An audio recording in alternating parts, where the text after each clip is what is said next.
Welcome back for another deep dive. And today we're going to be exploring the world of habanero peppers, Mm. but through a pretty unexpected lens, I'd say. All A right. software engineer's gardening blog. Now that's a combo I never would have thought of. Software engineering and habaneros. Right. Interesting. So the blog is called kimmeng.org, and it's written by a guy named Ang. Okay. And his post, Notes on Gardening, Part 376, Wear a glove when handling habanero peppers. Hmm. Well, it's part cautionary tale Uh-huh. and part recipe for a DIY pesticide. Okay. And it got me thinking, what can a techie teach us about gardening? Yeah. And about habaneros specifically. I mean, it sounds like he's speaking from experience with how hot those peppers are. Oh, yeah, firsthand experience for sure. So Ang snagged some habaneros on sale. Okay. Classic, grocery store impulse buy. Yep, been there. And decided to try growing more from the seeds, Okay. which sounds like a reasonable plan. Sounds reasonable. Until you consider the fact that he decided to peel and deseed them with his bare hands. Oh, no, that's a rookie mistake with habaneros. Yeah. They are HOT. Yeah. We're talking 100,000 to 350,000 Scoville heat units. Oh, well, okay.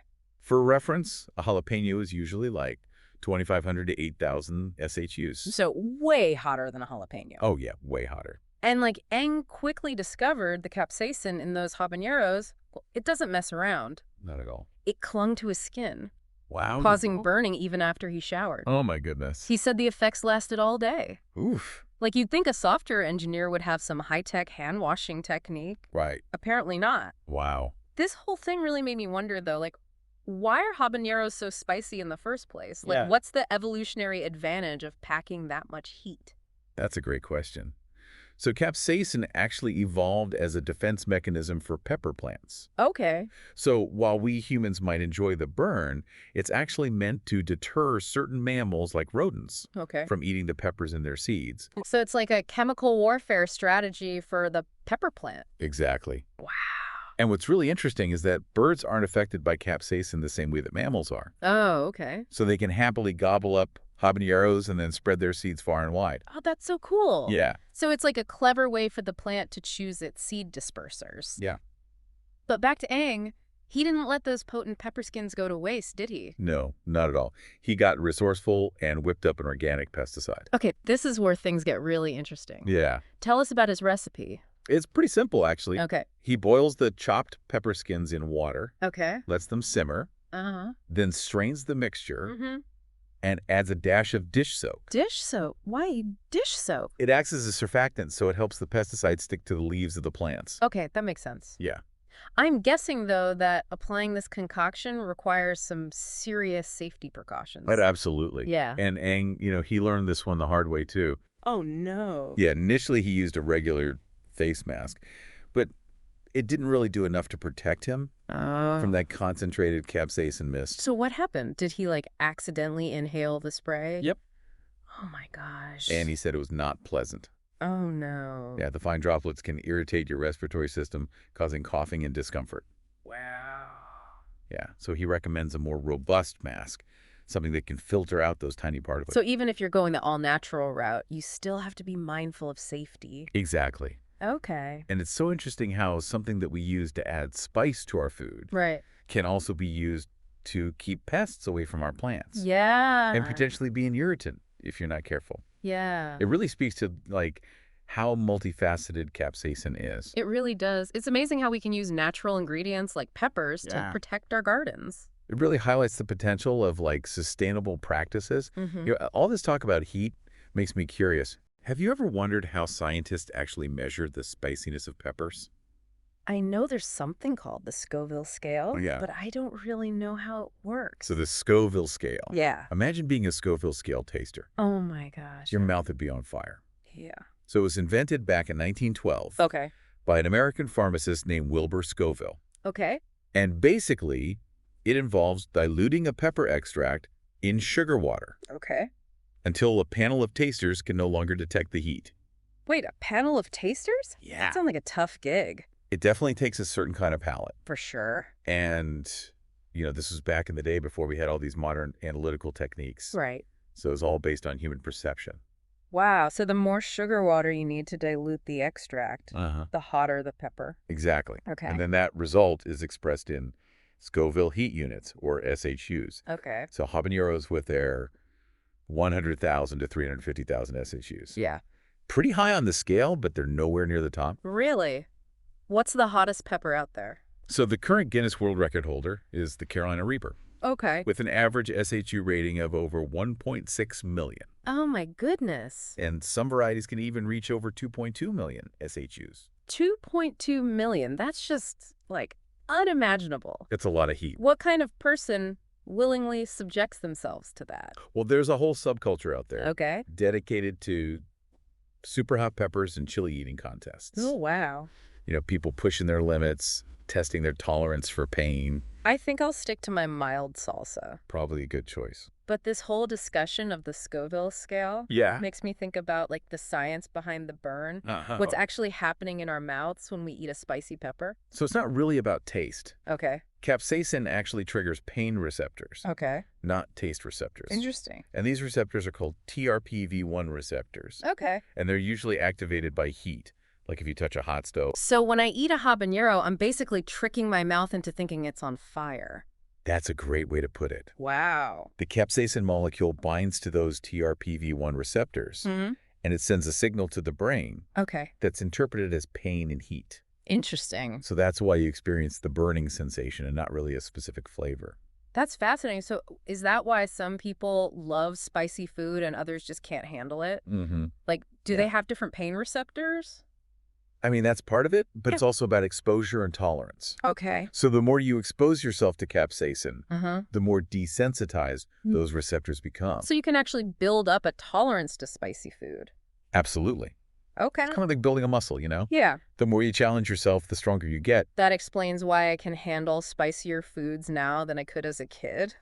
Exactly. And it's not just about the mouth, right? Right. Capsaicin can trigger those TRPV1 receptors all over the body. Like, remember Aang's experience with the burning hands? Mm-hmm. That's capsaicin in action. Yeah, it's not just limited to your mouth. Right. And it makes me think about all the other ways that we use capsaicin Yeah.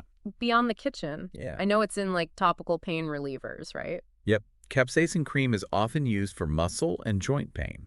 Okay. It creates that warming sensation that can help alleviate discomfort. Okay. It's kind of like a distraction technique for your nerves. Oh, so instead of focusing on the pain, your brain is focused on the burning sensation from the capsaicin. Precisely. Okay. And that's why it can be so effective. Wow. It's like a natural analgesic. Have you ever tried capsaicin cream? I have. I used it for a sore muscle once, Okay. and it definitely worked. Yeah. But I got to warn you, it can be pretty intense at first. Yeah. It's not for the faint of heart. I can imagine. Yeah. I remember I tried chopping jalapenos once without gloves, and my hands were tingling for hours. Yeah, that'll teach you. I learned my lesson about capsaicin. It's a lesson a lot of us learn the hard way. Yeah.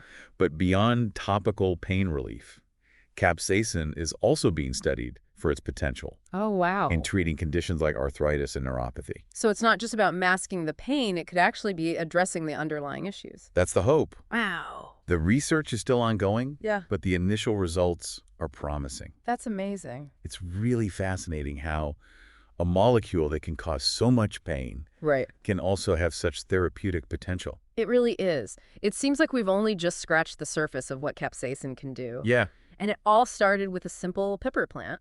and it all comes back to the pepper. Who knew that such a small thing could hold so much power?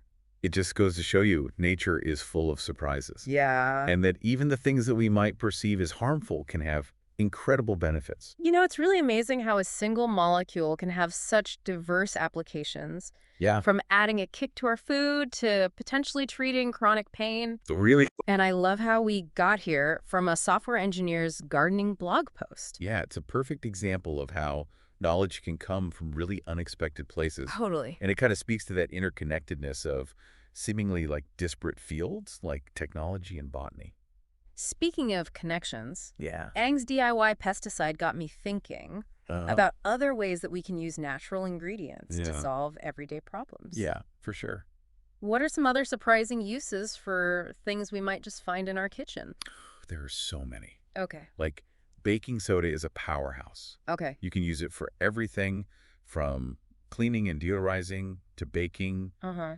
and even putting out small fires. Wow. Okay. Vinegar is another really versatile ingredient. Okay. Great for cleaning, pickling, even removing mineral deposits. I've even heard of people using coffee grounds as fertilizer. Yeah. Is there any truth to that? Absolutely. Okay. Coffee grounds are rich in nitrogen, Uh-huh. which is essential for plant growth. Oh. They can also help improve soil drainage and aeration. So it's like a little caffeine boost for your garden. Yes. So it's not just about following recipes, it's about understanding the properties of the ingredients themselves. Right, exactly. Kind of like how Ang figured out that the capsaicin in habaneros could be used for more than just heat. Yeah, exactly. And that's what I think is so exciting about all of this. Yeah. It's a reminder that we can find these innovative solutions to problems by looking at the world with a curious and resourceful mindset. I think Ang's story is a perfect example of that. He didn't just follow a recipe. Right. He experimented, he learned from his mistakes, and he came up with a creative solution. Yeah, it's really inspiring. It is inspiring. Yeah. So as we wrap up this deep dive into the world of habaneros, DIY pesticides, and the surprising power of natural ingredients. Right. What's like the one takeaway you hope our listeners will remember? I'd say it's the importance of curiosity, resourcefulness, and just like a willingness to experiment. Don't be afraid to try new things. Yeah. Think outside the box. Embrace the unexpected. Yeah. You never know what amazing discoveries you might make. Couldn't have said it better myself. Yeah. And maybe, just maybe, some of our listeners will be inspired to try their hand at creating their own DIY solutions. Yeah, for sure. Whether it's a natural pesticide or a cleaning product or something completely different. Exactly. You never know. Remember, innovation can come from anywhere. Yeah. Even a software engineer's garden. That's right. So, to our listeners, we encourage you to keep exploring, keep learning, and keep diving deep. Keep diving deep. And on that note, we'll bid you farewell for now. Yeah. Thanks for joining us on this spicy adventure.